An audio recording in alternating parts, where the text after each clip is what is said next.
My name is Rabbi Batya, Ellinoy, and I am a proud and grateful alumnus of the Rabbinical School at Hebrew College. Microphone. Is this better? Yes? Okay. Erev Tov. My name is Rabbi Batya, Ellinoy. I'm a proud and grateful alumnus of Hebrew College. I have also been blessed to serve as a fellow, a mentor, and assistant director for the Betty and Greenbaum Miller Center at Hebrew College, the Learning and Leadership. Tonight, I am privileged to moderate this brief panel experience surrounded by these beautiful, powerful, and courageous women.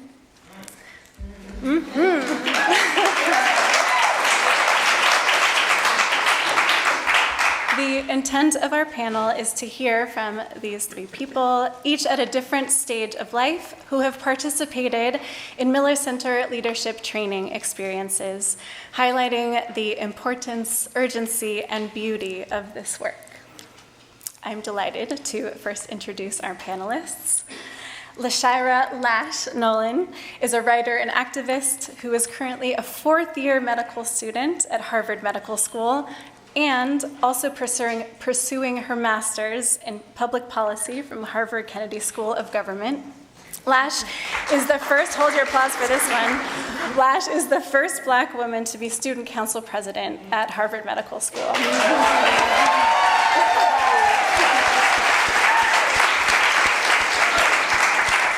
She was a participant in the Boston Bridges program in 2021-2022 with me. Shruti Gupta was a BILI undergraduate fellow from 2019 to 2020 and continued on as a program Alumni Liaison in 2020-2021 academic year. Shruti currently works at MIT, supporting its free digital education initiatives. She will begin graduate studies at MIT this fall, studying data science.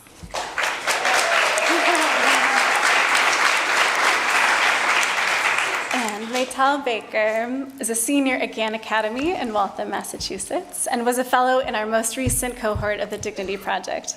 After graduation, Meital will be taking a gap year in Israel and then plans to attend the University of Maryland. Please join me in giving a warm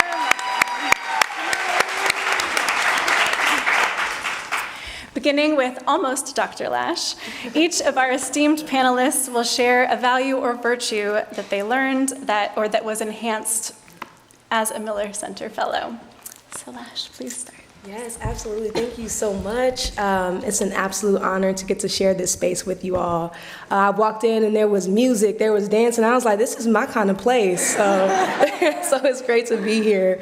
So I had the great honor of meeting Rabbi Orr during basically my first year of medical school. And he invited me for the opportunity to be a Bridges Fellow. And through this opportunity, I feel like the ongoing theme for me was love and community. And what's so interesting is that, today has been quite difficult for me as a Black woman because I learned that, unfortunately, there's a Black man named Jordan Neely who was killed on a New York subway station just this week. And I was reflecting on this as I came here, and I thought about the fact that our world is so polarized, and we are so living in our own spaces that it's easy to look at the horrible event that happened this week and make it a racialized incident. But really, we should all be thinking about the fact that a fellow human being was held in a chokehold for 15 minutes while other people looked and did not come to his rescue.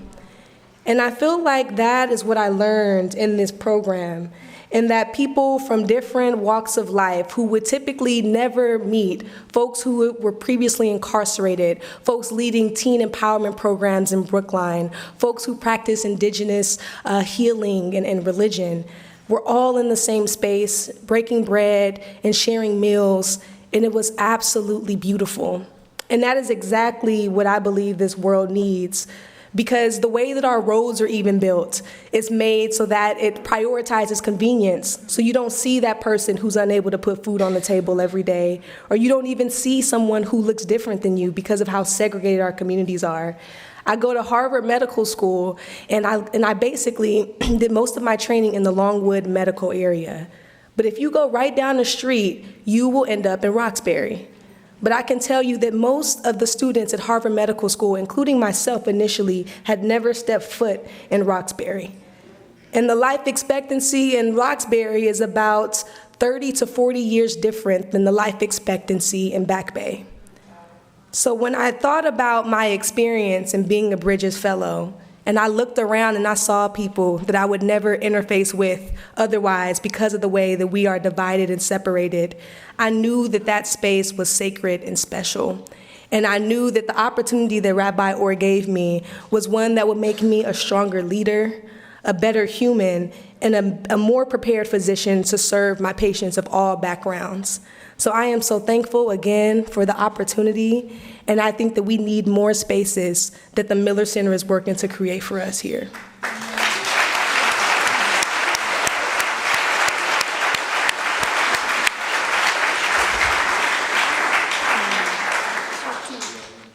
I think sacred and special is definitely a common experience for me in the BILI program, in the Boston Interfaith Leadership Institute program, which is what I also had the privilege to be part of in 2019 through 2021.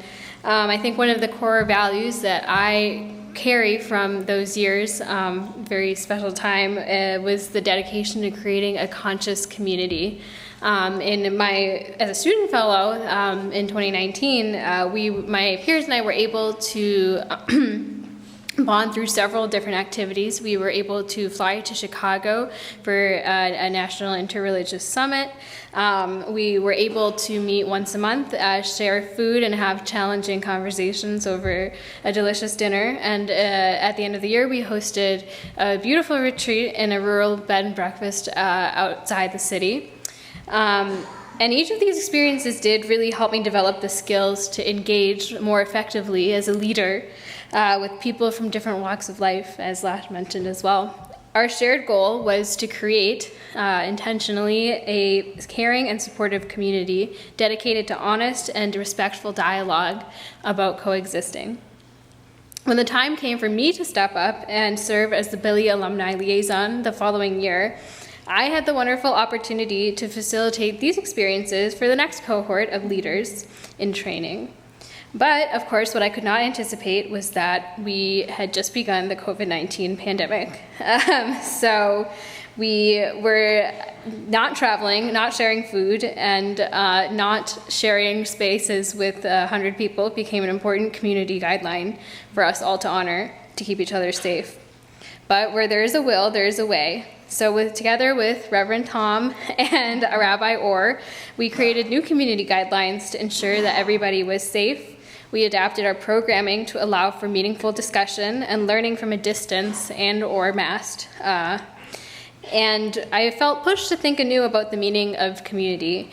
How do we create and sustain purposeful communities? Like countless educators throughout the world, this required careful consideration of how to maximize online resources and draw on other means of communication and connection. As an alumni liaison, that included things such as writing postcards and sending care packages to the fellows, holding office hours for individual or small group conversation, facilitating breakout rooms during full cohort sessions, and simply serving as a calm and supportive presence in a time of upheaval and uncertainty. Through this unexpected but powerful experience, I came to understand more deeply that in order to create and sustain our community, we need to establish trust, express compassion, and allow for vulnerability. And this process required making a commitment to spending time together. To put it more simply, creating any meaningful community requires showing up for one another. COVID taught us that creating sacred space does not necessarily require sharing a physical space. I found that embodied practice, even at a distance from one another, was a powerful tool. This belief transformed the ways I was able to forge connections with the BILI fellows and strengthened connections I already had as a person with a family and community that spans across several countries. I am very grateful for the lessons I carry with me from BILI and how these values continue to shape the ways I move through life. I know that these will be important tools as I advance to graduate school in grounding me in community, in faith, in compassion, and trust. These are all such important values to carry through any time of uncertainty. I'm sure any 20-something will relate. These are all things that are so important as we move forward.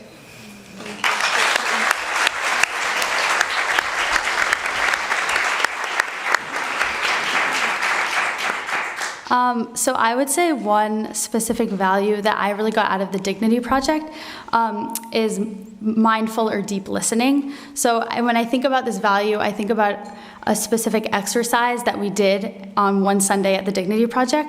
So we went into groups and we all would go around and answer a question that the group leader would ask, but we weren't allowed to respond to anyone else's answers. We just had to sit there and listen. And I have to be honest, when I first heard these instructions, I was like, why in the world are we not responding to people who are sort of sharing their heart out and like answering? And I thought it was a little bit rude, but I decided to take a deep breath and lean into this exercise. And the first time around, it felt sort of strange not to say anything, and I almost said something a couple times, but I quickly stopped myself and remembered that the whole point of the exercise was to not say anything and just listen. But after a couple rounds, I kind of understood the point of the exercise, and I noticed how focused I was able to be on the other person, and I wasn't distracted by any of my own thoughts and like preparing my responses internally, and I felt very present during the exercise. And then when it was my turn to talk, I also felt a significant difference because I knew that everyone else there wasn't thinking about what they wanted to say back to me. They were just giving me their deeper attention. So this exercise sort of just remains with me as an underscored value of mindful listening and the spirit of the Dignity Project as a whole.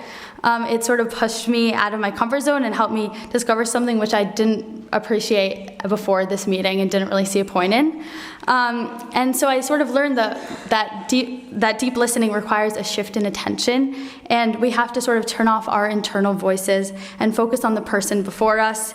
And not only does this help us see and hear others, but it encourages them to do the same. And so we can help each other listen and speak with greater care. So I feel like that's a value I definitely got out of the Dignity Project.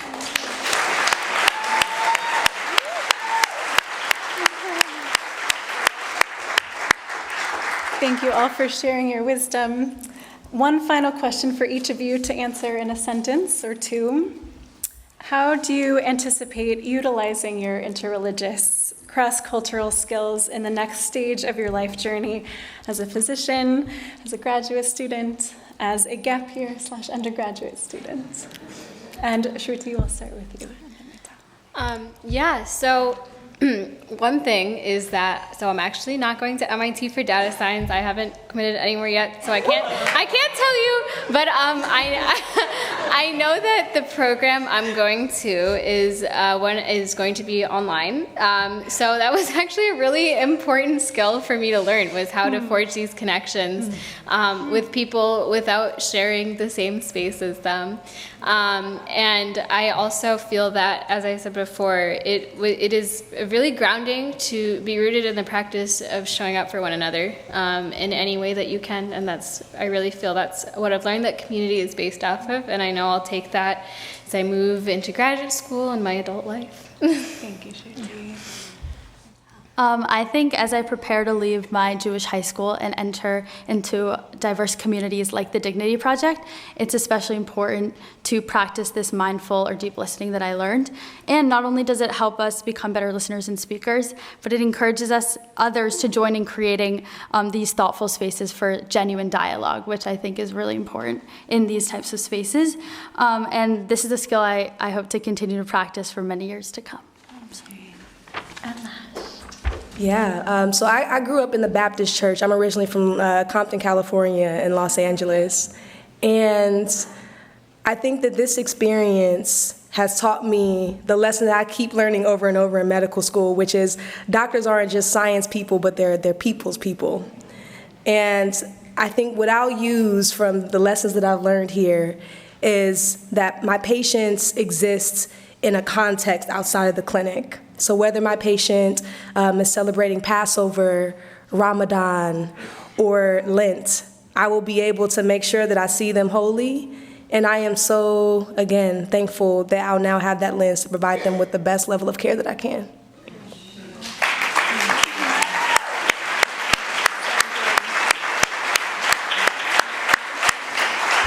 Thank you so much, Shruti and Meital. Your reflections are gifts of inspiration. May you each be blessed as you go on your journey, and may you be sources of blessing. In closing, I want to add one final word of gratitude. When Dan Miller was asked how he would like to be honored tonight, he said that he would like the community to hear from the young people involved in Miller Center initiatives. You have now heard from 3 brilliant women, each helping in different ways to create a more just and compassionate world.